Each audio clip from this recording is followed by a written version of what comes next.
Selamat datang di mata kuliah Jaringan Komputer D3 Teknik Telekomunikasi Universitas Telkom. Topik kita kali ini yaitu membahas tentang data link layer.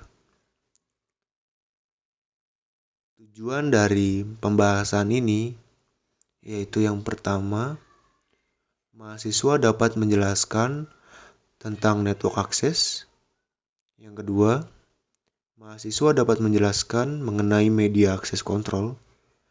Yang ketiga, mahasiswa dapat menjelaskan triple P frame dan L2 switch. Dan yang terakhir, mahasiswa dapat mengenal perangkat jaringan. Dalam dunia jaringan komputer, dikenal dua model yang dapat menjelaskan proses transfer data. Model yang pertama yaitu model OSI. OSI merupakan kepanjangan dari Open System Interconnection. Model OSI ini terdiri dari 7 lapisan, yaitu Application, Presentation, Session, Transport, Network, Data Link, dan Physical. Sedangkan TCP/IP memiliki 4 lapisan, yaitu Application, Transport, Internet, serta Network Access. Selanjutnya adalah topik-topik yang akan dibahas pada data link layer ini. Yaitu yang pertama adalah protokol-protokol apa saja yang berada di dalam lapisan ini. Kemudian yang kedua adalah persiapan untuk transmisi data. Yang ketiga adalah metode yang digunakan sebagai media access control. Kemudian yang keempat, enkapsulasi paket-paket ke dalam frame. Kemudian yang terakhir yaitu struktur dari frame dan headernya. Selanjutnya adalah fungsi dari data link layer. Data link layer memiliki dua fungsi, yaitu yang pertama mengenkapsulasi paket dengan menambahkan header sehingga nantinya menjadi sebuah frame. Kemudian sebagai media access control pada transmisi data. Kemudian adalah hops pada data link layer. Yang pertama, terjadinya kemungkinan perbedaan dua protokol ketika pada saat data dikirimkan. Yang kedua adalah media, link, dan bandwidth yang berbeda pada setiap hop mempengaruhi jenis protokol yang akan digunakan. Kemudian yang ketiga adalah perbedaan protokol mengakibatkan perbedaan frame juga. Kemudian yang terakhir adalah pada data link layer, data dari proses perutingan ditambahkan header frame baru untuk diteruskan ke hop berikutnya. Selanjutnya adalah sublayers pada data link layer. Sublayers ini memiliki dua fungsi, yaitu yang pertama sebagai logical link control. Di sini paket akan diset ke dalam frame-frame yang nantinya akan diidentifikasi berdasarkan protokolnya. Kemudian yang kedua adalah media access control. Di sini paket akan diberikan alamat berdasarkan MAC address dengan memberikan start frame dan end frame. Kemudian ini adalah beberapa standar yang digunakan dari Institute of Electrical and Electronic Engineers atau disingkat IEEE. Yang pertama adalah IEEE 802.2 sebagai logical link control. Kemudian yang kedua ada IEEE 802.3 sebagai Ethernet. Yang ketiga ada IEEE 802.5 sebagai token ring, dan yang keempat ada IEEE 802.11 sebagai Wi-Fi. Selain itu, terdapat pula standar dari International Telecommunication Union atau bisa disingkat sebagai ITU, yaitu Various One Standard. Antara lain ada HDLC, ISDN, dan Frame Relay.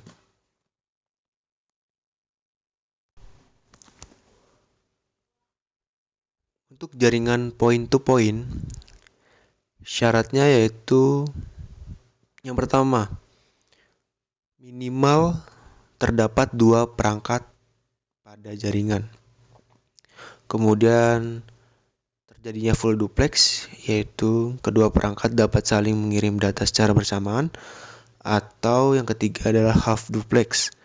Kedua perangkat dapat saling mengirim data namun secara bergantian. Selanjutnya adalah sharing media. Untuk berbagi media dapat menggunakan beberapa jenis topologi, antara lain topologi bus, topologi star, maupun topologi ring. Pada sistem ini harus diberikan sebuah akses kontrol untuk mengatur agar tidak terjadi tabrakan data dan frame tidak rusak saat pengiriman data. Kemudian selanjutnya adalah media akses kontrol. Pada layar data link memiliki beberapa proses. Antara lain yang pertama, data akan dianalisis berdasarkan frame-frame. Kemudian yang kedua, setiap perangkat akan diatur kesempatan untuk mengirimkan paketnya. Jika paket tidak dikirim, maka akan dikirim pada waktu selanjutnya. Nah, kemudian yang ketiga ada data ini dijaga agar tidak mengalami tabrakan yang menyebabkan overheat atau overload. Kemudian pada topologi sistem token ring, data akan diberikan token pada masing-masing host untuk dikirimkan ke host selanjutnya. Selanjutnya adalah kelebihan dan kekurangan pengiriman berbasis media akses. Yang pertama adalah ketika data yang pertama kali datang, maka data tersebut yang akan pertama dilayani untuk dikirimkan ke penerima. Kemudian yang kedua, setiap perangkat akan menunggu sebelum dikirim sampai media pengirimnya sudah kosong. Kemudian kemungkinan terjadinya overheat sangat rendah. Kemungkinan terjadi tabrakan frame pun akan diperkecil. Selanjutnya yaitu membutuhkan cara untuk mengirim ulang data yang hilang. Kemudian yang keenam adalah pengiriman berbasis media akses tidak efisien untuk pengiriman data pada jaringan yang berskala besar. Untuk jenis pengiriman berdasarkan konten yang diberikan terdiri dari 2 jenis, yaitu melalui Ethernet dan yang kedua melalui Wi-Fi. Untuk melalui Ethernet, pada sistem ini memperbolehkan terjadinya tabrakan data.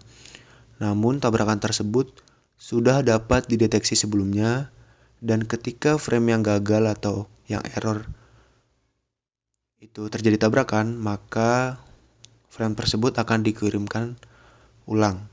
Seperti itu. Kemudian untuk melalui Wi-Fi, frame akan dikirim saat media pengirim sudah kosong atau sedang tidak digunakan. Kemudian selanjutnya adalah perlakuan terhadap perlengkapan yang digunakan.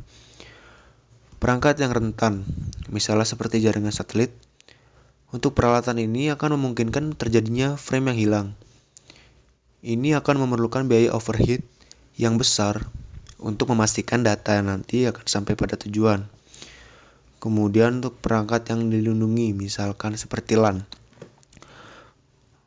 LAN saat ini frame tidak sering hilang sehingga tidak memerlukan flow control yang rumit. Oleh karena itu, perlu perlakuan yang berbeda dengan protokol layer 2.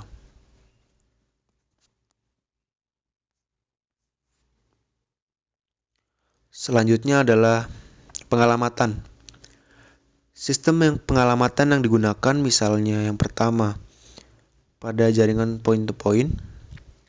Pada jaringan point-to-point hanya satu kemungkinan tujuan yang menerima data, maka pengalamatannya hanya membutuhkan alamat address yang simpel. Kemudian yang kedua pada jaringan multi-akses. Nah, pada jaringan ini memiliki kemungkinan tujuan pengiriman yang banyak, maka harus ada sistem pengalamatan yang kompleks agar data dapat dikirimkan ke tujuan yang benar. Maka dari itu, perlu berbagai jenis protokol untuk mengatasi berbagai jenis sistem pengalamatan yang akan dipakai nantinya. Selanjutnya adalah format umum frame yang ada pada layar data link. Pada data link layer, paket akan diberikan pengalamatan dengan alamat layer 2, yaitu MAC address. Paket data juga akan diberikan quality control, jenis tipe data, kemudian error detection, start frame, serta yang terakhir end frame. Kemudian paket akan dibungkus menjadi frame yang telah diberikan header dan trailer. Untuk point-to-point frame, pada jaringan point-to-point frame akan dibagi sebagai berikut. Bisa dilihat pada gambar, yaitu terdiri dari flag, kemudian address, control, kemudian protokol, data, dan FCS. Nah, di sini terdapat besar data seperti flag 1 byte, kemudian address 1 byte, control 1 byte, dan protokol 2 byte, serta datanya ini variabel atau bervariasi. Kemudian untuk FCS 2 atau 4 byte. Nah, di sini ada start, ada minimal address, paket, kemudian ada pengecekan dan pemberhentian. Kemudian pada jaringan Ethernet yang menggunakan pengiriman multi address dengan sistem pengalamatan yang kompleks memiliki format sebagai berikut. Bisa dilihat pada gambar. Di sini ada beberapa kategori atau beberapa kolom, antaranya preamble, destination, source, type, data, dan frame check sequence. Di sini ada beberapa besarannya. Untuk preamble 8 bytes, kemudian destination 6 bytes, source 6 bytes, kemudian ada type 2 bytes. Nah, untuk data 46 sampai 1500 byte, kemudian ada frame dan check sequence-nya 4 byte. Nah, di sini ada keterangan di mana di sini ada timing and start, kemudian ada address 48 bit, layer 3 protokol, paket, kemudian ada check and stop.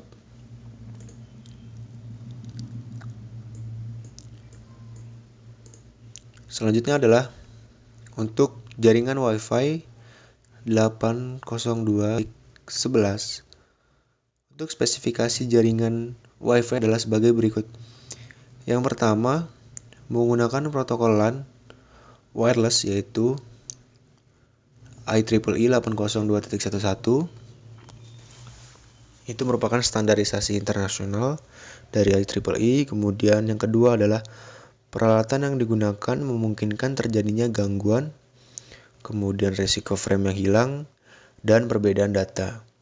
Kemudian yang ketiga adalah pada setiap transmisi harus dilayani sebagai acknowledge.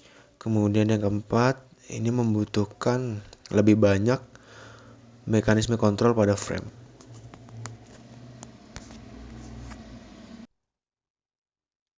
Selanjutnya pada jaringan end-to-end bisa dilihat pada gambar. Pada gambar ini menunjukkan bahwa PC akan mengirimkan sebuah paket yang menuju ke server. Paket header sudah memiliki alamat IP sumber yaitu alamat IP CPC dan memiliki alamat IP tujuan yaitu alamat IP si server. Kemudian pada frame header ini sudah memiliki alamat MAC address dari PC dan MAC address router sebagai tujuannya. Kemudian pada jaringan LAN antara lain hanya membutuhkan hub dan switch sebagai media penghubungnya. Kemudian pada jaringan dengan network yang berbeda-beda membutuhkan router untuk bertindak sebagai pengatur peroutingan serta pengiriman data sekaligus sebagai gateway dari klien dan server. Selanjutnya adalah hub. Hub merupakan multiport repeater di mana data yang diterima akan diteruskan ke semua port yang ada kecuali ke port sumber data. Bisa dilihat pada arah panah warna merah merupakan alur data yang dikirim dari pengirim ke semua port yang ada di jaringan tersebut. Hub sangat cocok untuk jaringan LAN yang berskala kecil. Kemudian yang terakhir adalah switch. Switch bertindak sebagai multiport bridge yang mengirimkan paket berdasarkan tujuan sesuai dengan MAC address yang dikirimkan. Kemudian dengan mengirimkan ARP terlebih dahulu ke semua user agar dapat mendeteksi user mana yang akan dikirim paket. Jadi switch lebih baik dibandingkan hub dari sisi keamanan data. Namun tentunya switch lebih mahal dibandingkan. Selamat belajar dan terima kasih.